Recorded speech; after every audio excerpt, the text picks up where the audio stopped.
దేశ ప్రజలు ఎదుర్కొంటున్న అన్ని సమస్యలకు శాశ్వత పరిష్కారం కోసం దోపిడీ పాలక వర్గాల పాలనకు ప్రత్యామ్నాయంగా బలమైన విప్లవోద్యమ నిర్మాణం చేపట్టాల్సిన కర్తవ్యం కమ్యూనిస్టు విప్లవకారులపైనే ఉంది అని, అందుకోసం నూతన ప్రజాస్వామిక విప్లవ లక్ష్య సాధనతో కామ్రేడ్స్ వెంపటాపు సత్యం, ఆదిభట్ట, కైలాసం తదితర అమరవీరులు చూపిన బాటలో పయనించే వారికి నిజమైన విప్లవ నివాళులు అందజేసిన వారవుతామని సిపిఐ న్యూ డెమోక్రసీ శ్రీకాకుళం జిల్లా కమిటీ కార్యదర్శి తాండ్రా ప్రకాష్ అన్నారు.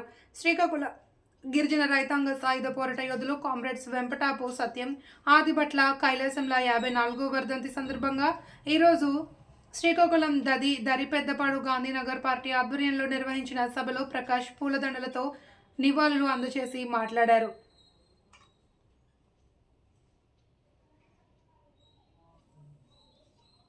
కొనసాగే మరి అన్నిటికంటే ముఖ్యమైనది పెన్ను గన్ను ఉంటే ఈ దేశాన్ని సాధించగలం, పేద ప్రజలకి ఆశయాన్ని నెరవేర్చగలం, పేదలకు కావలసిన అనేకమైన సౌకర్యాలు కల్పించగలమని చెప్పి వాళ్ళ ప్రాణాలు అర్పించిన రోజు ఈరోజు పెద్దపాటు నడివొడ్డున వీళ్ళకి నివాళులు అర్పించడము మనకి ఎంతో ధన్యులమని నేను తెలియజేసుకుంటున్నాను.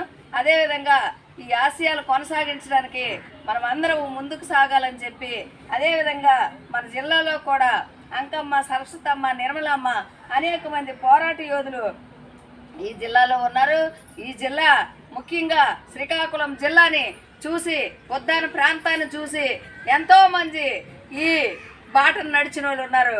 ఈ ఎర్రబాటే నిజమైన బాటని, ఈ ఎర్రబాటే పేదలకి గౌరవాన్ని, మర్యాదను తీసుకొస్తుందని, ఈ ఎర్రబాటులోని ఉన్న ప్రతి ఒక్క విషయాన్ని కూడా తీసుకెళ్ళి పేదలకు భూములు పంచాలని, పేదలకు భుక్తి కావాలని, పేదలకు అనేకమైన సౌకర్యాలు కావాలని పోరాటంలో అమరులైన అన్నలకు అందరికి కూడా నేను ప్రగతిశీల మహిళా సంఘం తరపు నుంచి ఈరోజు నివాళి అర్పిస్తున్నాను. జోహార్ అమర వీరులకు, జోహార్ అమర వీరులకు.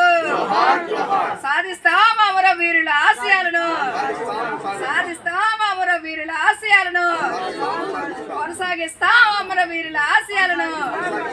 జోహార్ సత్యమన్న కైలాసమన్న, జోహార్ సత్యమన్న కైలాసమన్న, జోహార్ అంకమ్మ, నిర్మలమ్మ, జోహార్ చంద్రక్క, లక్ష్మక్క, జోహార్ సుసేనక్క, సింత లక్ష్మక్క, జోహార్ కుమారన్న, జోహార్ జయక్క, జోహార్ పైల వాసన.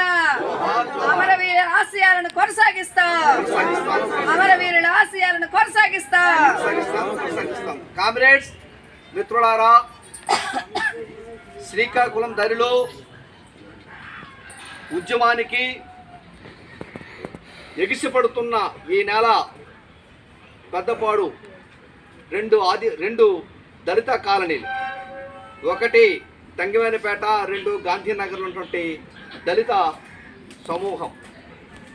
ఈ కేంద్రంలో ఈరోజు గాంధీనగర్లో ఇంత పెద్ద ఎత్తున నిర్వహిస్తున్నటువంటి ఈ అమరులకు ఘన నివాళి సంబంధించి ఈ కార్యక్రమంలో మీరంతా పాల్గొని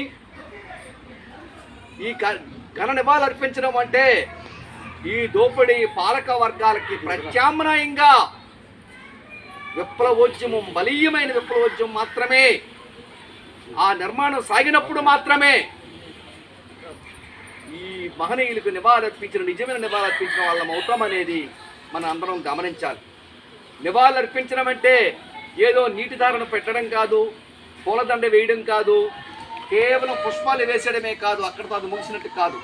వారు విడిచిపెట్టినటువంటి ఏవైతే లక్ష్యాలు, ఆశయాలు ఉన్నాయో అది కొనసాగించటం, వివిధ రంగాల్లో ప్రజలు అనుభవిస్తున్నటువంటి ఈతి బాధల నుంచి విముక్తి చేయడం, అంతిమంగా ఈ దేశానికి అవసరమైనటువంటి ఓ నూతన ప్రజాస్వామ్య విప్లవ కర్తవ్యాలను నిర్వహించడం, ఈ దేశానికి దున్యోవానికి భూమి లక్ష్యంగా ఒక వ్యవసాయక విప్లవ కర్తవ్యాల్లో భాగంగా మనమంతా కదలబారడం, దళితులు దళిత విముక్తి కోసం, ఆదివాసీలు ఆదివాసీ విముక్తి కోసం అనేక సమూహాలు, మహిళలు పెద్ద ఎత్తున ఈ దేశంలో అనేక రూపాల వివక్షకు గురవుతున్నటువంటి సమూహం ఉంది. వాళ్ళంతా కూడా వివక్షకి బయటపడాలంటే, ఆ వివక్షలేని సమాజం కావాలంటే ఖచ్చితంగా ఒక నూతన సమాజ ఆవిష్కరణ కోసం పోరాటంలో పాల్గొనవలసి ఉంటుంది. అనేకంగా ఈ దేశంలో ఉన్న మొత్తం సమూహం అంతా, కోట్లాది మంది, 98% ఉన్నటువంటి అశేష ప్రజానీకమంతా ఏదో ఒక 2% దోపిడీ సమూహానికి బలై వారి దాష్టికానికి వీళ్ళంతా నలిగిపోతుంటే దుస్థితి నుంచి బయటపడాలంటే ఆ అమరులు అందించినట్టు ఏ స్ఫూర్తి అయితే ఉందో, ఏ లక్ష్యాలు ఉన్నాయో వాటికి ఆ వెలుగులో మనం అడుగులు వేసి నడవాలని ఒక లక్ష్యాన్ని దీక్ష పోవడం అనేది ఈరోజు మనమంతా అమరుల 54వ వర్ధంతి సందర్భంగా ఈరోజు అనేక ప్రజా సంఘాలుగా సిపిఎం న్యూ డెమోక్రసీ పార్టీగా ఈరోజు సమూహంగా మనమంతా నిర్ణయం తీసుకొని ఈరోజు దీక్ష పొందుతున్నాం. ఆ వైపుగా మీరంతా కలిసి నడుం బిగించి ఈ నివాళి కార్యక్రమంలో పాల్గొన్నందుకు ప్రతి ఒక్కరికి ధన్యవాదాలు తెలియజేసుకుంటూ విప్లవ జయజయలు తెలియజేసుకున్నాం.